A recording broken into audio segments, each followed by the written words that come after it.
चलिए देखिए इस चैप्टर के फिर हम न्यूमेरिकल क्वेश्चन स्टार्ट करते हैं। मैंने आपको बताया था कि सबसे पहले एक्वाजिशन ऑफ बिजनेस के अंदर हमें परचेज कंसीडरेशन निकालना पड़ेगा। अरे बिजनेस को आप एक्वायर कर रहे हो तो उसके बदले में आपको पेमेंट करना होगा, वो होता है परचेज कंसीडरेशन। तो यहाँ पर ये जो क्वेश्चन हम कर रहे हैं वो परचेज कंसीडरेशन निकालने के लिए कर रहे हैं। ठीक है, चलिए पहले क्वेश्चन समझिए क्या लिखा हुआ है।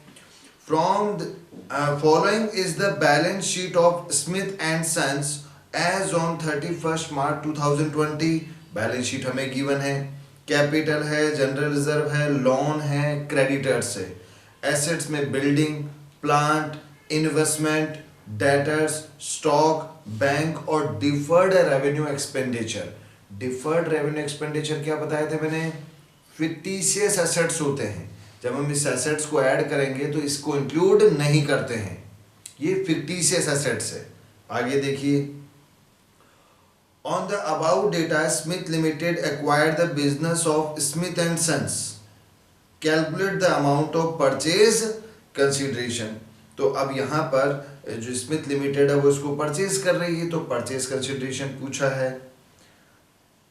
ये एक क्वेश्चन तो हो जाएगा। फिर उसमें बाद में आज पूछा है what would be the purchase consideration if, मतलब दो क्वेश्चन और दे दिए। Investment, debtors and creditors are not taken over by the purchasing company. तो नॉर्मल केस में जब कुछ नहीं लिखा होता तो हम सारी एसेट्स को ऐड करते हैं और उसमें से लायबिलिटीज लेस कर देते हैं, तो वो नेट एसेट्स निकलता है, वही परचेज कंसीडरेशन हो जाता है। लेकिन यहाँ पर नेक्स्ट क्वेश्चन में ऐसा लिखा है कि हम सारी एसेट जो है वो परचेजिंग कंपनी परचेज नहीं कर रही है। ठीक है, सारी लायबिलिटी भी वो नहीं ले रही। तो क्या क्या नहीं ले रही? इन्वेस्टमेंट, डेटर्स और क्रेडिटर्स। तो जब हम एसेट्स में से लायबिलिटी लेस करेंगे तो इन तीन चीज़ों को हम छोड़ देंगे। ठीक है, एक क्वेश्चन और दे रखा आगे, building is revalued at 7 lakh. Building जो है उसकी वैल्यू 7 लाख नई वैल्यू गिवन है, और प्लांट मशीन की नई वैल्यू कितनी है? 3 लाख। ठीक है, तो इसका मतलब जब अपन एसेट्स जब कुछ नहीं लिखा होता तो बुक वैल्यू लेते हैं जो लिखा हुआ है बैलेंस शीट में, लेकिन कोई नई वैल्यू गिवन है तो फिर उसे कंसीडर करना पड़ेगा। ठीक है, चलिए तो इसके अंदर दो अलग अलग क्वेश्चन दे दिए आपको। चलिए सबसे पहले सारी एसेट्स लिखेंगे नॉर्मल क्वेश्चन में। तो एसेट्स ऊपर से देखिए, एसेट्स कौन कौन सी है भाई? सबसे पहले एसेट्स है बिल्डिंग, तो ये आपने लिखा बिल्डिंग। अब फर्स्ट वाले क्वेश्चन में तो बुक वैल्यू लेंगे, वो लास्ट वाले क्वेश्चन में चेंज हो रही है वैल्यू, है ना? कितना है? 420। फिर प्लांट एंड मशीन, ये plant and machinery 330। Investment 220। Debtors 80,000। Stock 80,000। Bank 40,000। और डिफर्ड रेवेन्यू एक्सपेंसेस मैंने कहा था लेंगे नहीं, तो आप जब इनको ऐड करोगे तो ये टोटल एसेट्स जो है वो आपके आ गई 11,70,000। डिफर्ड रेवेन्यू एक्सपेंसेस नहीं लेते, वो फिक्टिशियस एसेट्स होती है। इसमें से लेस कीजिए लायबिलिटीज। अब लायबिलिटीज देखो ऊपर से, एक तो कैपिटल है, तो कैपिटल तो ऑनर का है ना, इंटरनल लायबिलिटीज है वो नहीं करेंगे। जनरल रिजर्व भी किसका होता है? ऑनर का होता है, वो भी लेस नहीं होगा। एक तो होगा लोन, तो लोन देखो, एक तो पी स्मिथ का है और एक मिसेस एम स्मिथ का है, उससे कोई फर्क नहीं पड़ता, लेस कर दो। ये देखो है कितना, ये तो 120 है, ये 80 है, और एक क्रेडिटर, तो क्रेडिटर्स जो हैं वो 2 लाख है।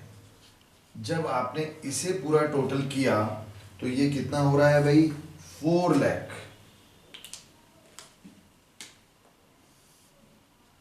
ये आपका 4 लाख आ गया। अब एसेट्स में से लायबिलिटीज लेस कर दो, आपका क्या आ जाएगा? नेट एसेट्स आ जाएगा और यही आपका क्या होगा, परचेज कंसीडरेशन। तो जब क्वेश्चन में कुछ नहीं लिखा होता तो हमेशा नेट एसेट्स निकालते हैं और वही परचेज कंसीडरेशन हो जाएगा। ठीक है, तो एक तो नॉर्मल क्वेश्चन ये हो गया। इसी में दूसरा उसने बोला है कि अगर ये इन्वेस्टमेंट डेटर और क्रेडिटर्स को नहीं ले परचेजिंग कंपनी तो क्या होगा। तो एक बार पहले से कॉपी कर लो, फिर इसी में मैं बता देता हूं। एक बार कॉपी कर लीजिए इसे पॉज करके। चलिए, इसी में आपका जब दूसरा आ जाएगा तो देखिए इसके अंदर एक और था, वही सेम चीज, बिल्डिंग है, प्लांट है, इन्वेस्टमेंट नहीं ले रहा तो मैं इसे हटा देता हूं, ये इन्वेस्टमेंट हटा दिया मैंने। फिर वो डेटर्स भी नहीं ले रहा तो मैंने ये डेटर्स भी हटा दिए। अच्छा, वो क्रेडिटर भी नहीं ले रहा तो मैंने क्रेडिटर भी हटा दिए। अब बाकी चीजें ऐड कर दो। देखो ये चीजें जब ऐड करोगे 420 प्लस 330 प्लस 80 प्लस 40, तो ये तो आ गया 870 आ गया, 870। अच्छा, ये ऐड करेंगे तो ये टोटल 2 लाख हो रहा है, इसमें से माइनस कर देंगे, ये आ गया 670। ठीक है, 670 कब आया, जब उसने बोला है कि भाई जो परचेजिंग कंपनी है वो डेटर्स को, इन्वेस्टमेंट को और क्रेडिटर्स को नहीं ले रहे हैं। तो कर दिया अपन ने, क्या टेंशन है, हमको सारी एसेट्स ऐड करनी है, जो एसेट्स वो नहीं ले रहे वो छोड़ो, फिर लायबिलिटी लेस करेंगे, जो वो लायबिलिटीज नहीं ले रहे वो भी छोड़ो, तो निकल गया ये। ठीक है, चलिए इसमें थर्ड क्वेश्चन जो है, एक उसमें लिखा था कि बिल्डिंग की नई वैल्यू लेनी है 7 लाख और मशीन की 3 लाख। तो अब ये आपका क्या हो जाएगा, वापस देखो एक बार कॉपी कर लीजिए इसे, फिर इसमें वापस करवा देता हूं मैं। चलिए, अब इसके मैं अंदर थर्ड वाला जो पोर्शन है वो करवा रहा हूं। तो देखो, बिल्डिंग वैसे 420 है लेकिन नई वैल्यू नीचे गिवन थी, कितनी है, 7 लाख, तो ये 7 लाख लिख दिया। फिर प्लांट मशीन 330 है वैसे तो, लेकिन नई वैल्यू देखो प्लांट मशीन की नीचे, नई वैल्यू आपको गिवन थी 3 लाख, तो ये 3 लाख ले लिया। अब बाकी सारी चीजें वैसे ही वापस आ जाएगा। इन्वेस्टमेंट देखिए, इन्वेस्टमेंट कितना है, इन्वेस्टमेंट था 220। फिर डेटर्स वो आपके थे 80, अब ये ऐड कर दोगे आप। ठीक है, तो ये 1420 आ गया। अच्छा, लायबिलिटी में ये इसके साथ एक क्रेडिटर और था, हमने हटा दिया था ना पिछले वाले में, तो 2 लाख, तो ये वापस आपका 4 लाख हो गया। अब इसमें से 4 लाख माइनस करोगे तो 1020। तो कोई बड़ी बात नहीं है, केवल बच्चों जैसा क्वेश्चन है, आपको एसेट्स में से लायबिलिटी लेस करना था, वो करके बता दिया।